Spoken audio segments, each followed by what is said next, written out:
I'm very honored to be here with my hero. And especially he's very gracious to join us here in his terrible schedule for the release of his picture. Oh, thank you. I've seen the picture a couple of times now, and I thought it would be interesting if you were able to give us a sense of, I understand, many years of preparation for the picture, and the archives, the interviews you did, the traveling to set the scene for how long it took to prepare. Because the film is basically follow the life of Yip Man, and actually it went through so many different periods in the early time of our republic, and I have no ideas about martial art because I'm a big fan of martial art, but I never have actually a chance to practice it. So to be able to understand his world, and it took me 3 years to travel across the country, to doing interviews, to attend demonstrations. I think I've interviewed more than 100 masters. In terms of your choreographer, Wan Woping? Yeah. Could you tell us a little about working with him? And I can't imagine working with the actors, the fight scenes with the actors, the training the actors have to go through. And what would a normal day or a week for one of the actors, for Tony Leung? Well, basically, they are very fine actors, Tony Leung, Zhang Ji, and Zhang Jun. But the problem is they never practiced martial art before. But when you look at this film, this character is when we know this life story of Yip Man, he's not actually trained to be a fighter. He was from a very privileged class, and he's actually a very elegant person. So we have to ask someone like Tony Leung to play these characters instead of looking for an action star. And so they have to went through 2 years of hard training. And I still remember, because I'm very lucky, I work with Yuan Huping, who is the legendary action choreographer. And he is actually 70 years old. And he went through all this period. And so he understands the intention. So the first thing, I think in our first meeting, I said, well, I call him Ba Ye, because that means his uncle, he's a senior. So I said, well, I want this film to be different. He said, yes, every director, when we work together, he said, I want something different. So how different do you want? I said, okay, I want this film to be done in the most authentic way, as authentic as possible. I want to see all the move is very authentic to the school. If he's a Wing Chun master, he has to do Wing Chun thing. So it's not going to be, there's no wire, there's no flying. So, and he looked at me, he said, are you serious? I said, yes. And he said, yeah. And so I bring him to this training camp to look at Tony Leung and Zhang Ji, because I trained them with actual trainer for 2 years. So when he looked at Tony and Ji, he said, well, okay, I know you're serious now. So it's a very hard process to do the action for this film.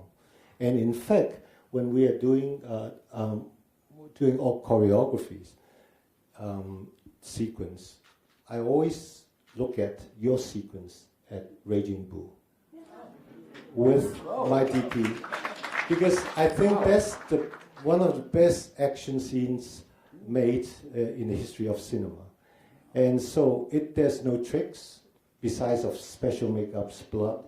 Basically, it's a cinematic tour. It's a cinematic journey, in which captures purely by camera and movement and action. So I just want to show Yuan Wuping is well, this is something that we are looking for. We are not looking for something just for excitement. You have to feel the pain and the substance of it. Amazing. I didn't realize that. That's so you mean, to be naive again. So you mean that even every move with their feet and everything, that's done by the actors in that terms, the way they deal with the martial arts in the picture.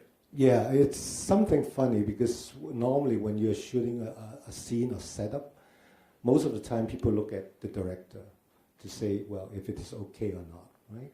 So, but on our set, besides me and Yuan Hu Ping, we're in front of this monitor, but at the same time, there's our consultant, or the master from that school standing there. So after every take, so all the actors will look not to us, but look at them and they said, okay, then that's okay. But sometimes it's very hard because it's when you have the actual martial artists on set, they will say, well, no, if they're that good, they won't fight for 3 minutes. It's normally a one punch or one kick. But most of the time, it's so fast you won't see it. Wow. So I said, but that doesn't work in our case. No, it doesn't work at all. So we have to ask them to do the demonstrations and to analyze. And also there's sometimes very sensitive. It's about who's going to win and who's going to lose. Oh, yeah. So it represents their schools. So it's a lot of works over there. And this is all based on, of course, the actual styles and techniques and the cultural differences in terms of the fighting. I read an interview with Tony Leung in which at one point he told you that he thought he was going to die. But you said we must go on. And he did. Yeah, actually, it's very, very funny because I'm very lucky to have Tony to be my collaborator for so many films, and especially for this one because it is very hard. But I know before I start these pictures, I spoke with him. I said, well, Tony, I'm going to make a movie about Ip Man because I know he's a big fan of Bruce Lee. And I said, well, you're going to play his master. He said, fine, cool. And I want to do it. But I said, you have to do all this hand-to-hand combat sequence by yourself. There won't be a double. So that means you have to do some serious training. He said, you think about it, he said, okay, it's never too late, I'm only 47. And he broke his arms twice during the shoot. He broke his arm twice? Yes. Wow. Yeah. And you say he's 47? When we start, he's 47. When he started, he's much older now. There's still hope, guys. There's still hope.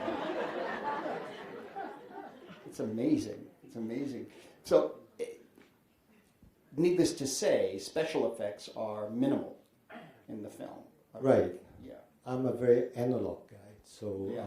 I try to have as much things done instead of dealing with green screen. I don't know your experience about this. The green screen is hard. Yeah. Yeah. Because the green screen sometimes said it's like it will help a lot because but that give you a blank canvas. Mm-hmm. Because I think green screen basically is something that you need to be very clear, very precise about what you want, what you will achieve at the end. But my process is green screen give me an excuse that maybe I want to do it this way, but it's going to be hell. So I prefer everything is like as analog as possible. And the only thing in this film which is digital is the train, because I cannot ask Zhang Ji to fight in front of a running train. I was going to ask. Yeah. If they were Buster Keaton, is fine. No, I wondered about, but it's amazing, especially the window hitting the window and all fantastic sequences. Give me an example of one example. It must be many, but when you took 3 years shooting, or yeah. So the level of perfection in terms of movement, movement of the body in the frame, movement up the frame. What was one of the hardest or most difficult ones that sometimes something has to be shot 10, 12, 30 times. You go back a week later, shoot it again. One shot, probably. Was it the water on the hat? No, that is not that hard. I think the biggest problem actually is the weather, is because there's 3 chapters in the film. The first chapters happened in the South in 1936, and the second chapter happened in Manchuria during the 40s. And the last chapter happened in Hong Kong. So the ideal plan, we're supposed to shoot the film for 6 months. And so the ideal plan is to shoot In the winter in the south, because it is not very cold and it's not too hot, because south can be very hot, and we can do the Manchuria sequence after spring. But somehow when we start the first sequence, Tony broke his arm during the rehearsal. So there we don't have any options. We cannot stop the production, so we have to move our productions to Manchuria and start the second chapter, which is freezing. Last night when I get into New York, I said, well, it reminds me of all my nights of the Manchurian nights, because for the sequence of Zhang Ziyi's fighting at the train station, we spent 2 months over there. Wow. On a very remote station outside of Shenyang, and every night the weather is as cold as last night. So she has to do all the action by herself, and we are like some poor fellow, like we live in a tent and we sleep on the street with all this burner around us. And you being at once, well, we are looking at the monitor, we're very focused, but somehow I smell something. I see his coat, because he has a very big coat, and it's getting smoke. Oh. And he caught fire. From the heaters? From the heater? Yes, yeah. right. Oh, yeah. It's like, so you're talking about maybe 2-3 setups a night? Yes. Oh, in that cold and going through it. And for that scenes, there's almost like 100 cuts. Yeah, right. Oh, it's an extraordinary achievement. It really is. I always say about Wong Kar-wai's films, it's like there's something that only can be a film, you know, the essence of cinema. And this is his work. It really is. But I don't know, like for the scenes in Raging Bull, the fight scene in the rain, how long does it take? Oh, yeah. We had planned 4 weeks. It took 10 weeks. And then we did the scene where he gets beaten by Sugar Ray. That was maybe 2 setups a day. Right. Yeah. The same thing. Same thing. Yeah. It's very time consuming when you're doing action. Yeah, that sort of action. And very often we had to use slow motion because we couldn't see the fist going by. We couldn't see it went too quick. Yes. So they said, always using slow motion. I said, at least we could see it. You know, we could see the action, what's going on, you know. And my problem is different, because I can see, that means they are not very fast, because they have so many codes on. So sometimes we use slow motion because now it seems like, well, it's very powerful. Yeah. In terms of the production is 3 years. What about the editing process? Because of the way you cut your films, I find, just to ask you how you do it, or not how you do it, but how do you? What's the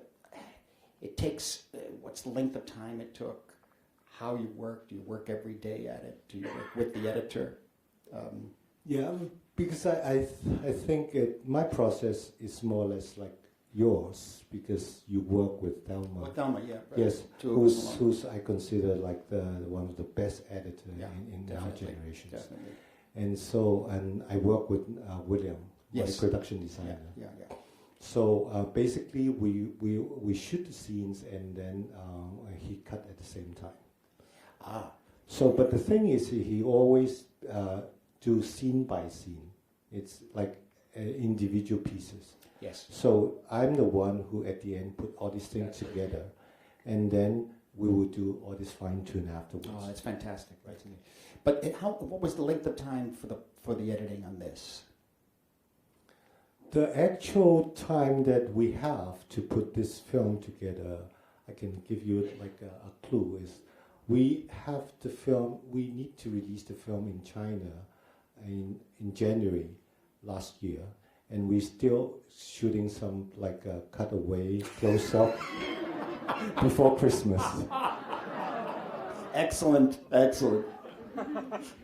No, I've been in that position. Yeah. We just did with Wolf of Wall Street. I delivered the film 2 days before. That was it. I think they wanted it on November 18th. I gave it to them on the 19th. I just couldn't do the 18th. I couldn't. I'm not getting on the 18th, you know? Yes. We just do the 19th. That's it. We just want to make sure. I was told that you play music often when you shoot. Yeah. I heard it's you did that also, right? Yes, yeah. I learned it from you. Yeah. I think it's the most efficient way because sometimes without like very specific script, and I think it's very important because I think making films most of the times it's something very key is about the rhythm, and I think the music on the set. It's the rhythm. Yes, give a sense of the rhythm, especially for the camera, yes, for the blocking, and for the movement of the actors. I think that works very well. No, Thank I you. use playback a lot. Yes. For movement, camera movement. Really. But the problem is I always fall in love with that music. Yeah, I know. That's the... Well, the thing is you have to use the music you're going to use. Yes. We think. No. Yeah. So, in other words... I always try to get them after we finish the film. And then it's nightmare, you know. Yeah, I know. Well, we started this kind of years ago. We started it in a kind of naive way. It was just we were able to get the music, let's say, in Mean Streets, and it cost a lot of money at that time, but nothing to what it is now.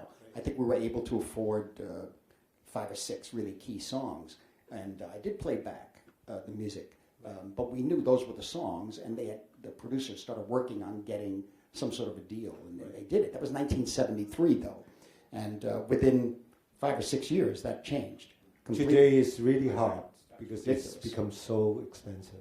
Yeah, I found on Wolf of Wall Street that there were a couple of cues that I had, and it's almost a 3-hour film. There's music from wall to wall, and there were a couple of places that I happened to use by accident because we were shooting so fast. We were getting and it has an energy that's kind of crazy, and so there's a piece of music here, okay, put that on, and then we're doing, and so I had to use that music then in the editing, and then I got used to it. Yes. But they were charging us $500,000 for us. No, I'm not going to do it. Right. And so I had to. What are you going to do? So I had that. In those cases, I found other pieces that were. But you see, they weren't pieces of music that I grew up with or that I listened to. There were different types of music, and so it was really the atmosphere that I was going for. And it's always like it's killing us. It's because you fall in love with the music and you cut with its music. It's perfectly rhymed with its music. Oh. Because people said, "Well, how come your music works so well with your pictures?" Because the film actually spawned with them. So it's very hard to take them out. I know. Right. I know. In fact, a couple of places, actually, it was one 500,000, another 300,000. But eventually, what happened was that they. One of them we kept in, but there were a lot of negotiations. We had to screen the film for the people, etc., and they gave us a reduced fee. Still a lot of money, but I could not take the chance anymore. I couldn't recut the scene anymore. We were so late. Exactly. I had to deliver. So we're trapped, basically the same situation. I'll pay anything. I said, take it from my pocket. I'll do it. No problem. Just because for this film, actually, we have used like 2 Morricone tracks from Once Upon a Time in America. And because I play that on set, so it's very hard for me to replace it.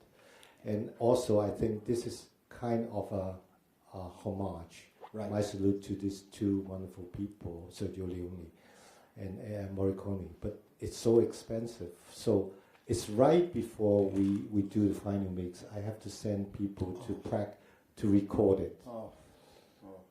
But it's desperate, very desperate. Yeah.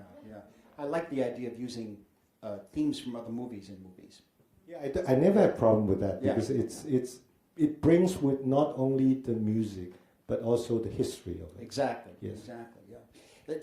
I think we only have little time, but I wanted to ask a few questions from the audience. But one thing, could you talk about the writing process?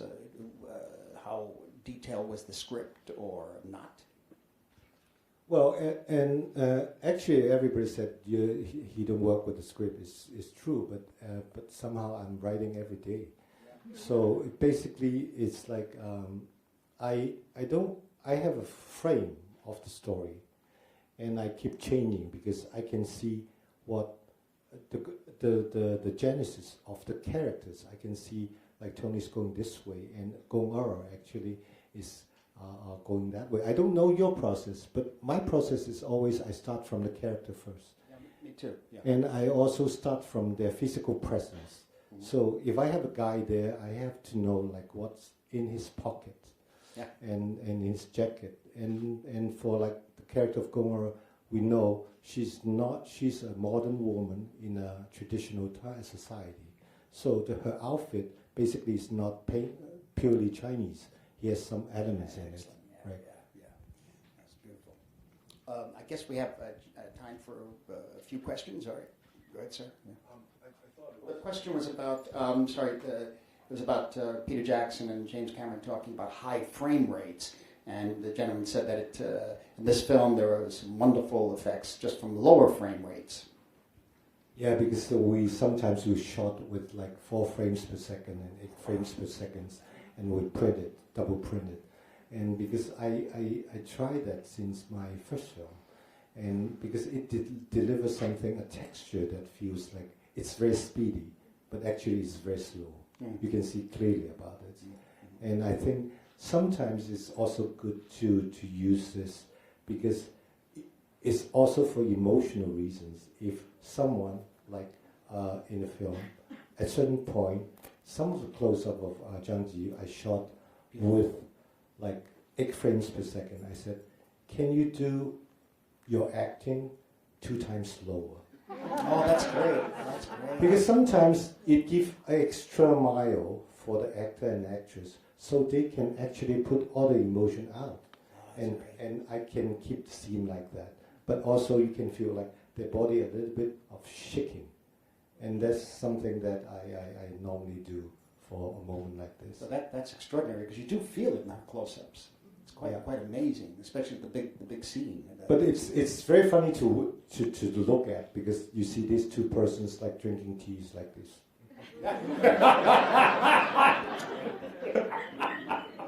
Great.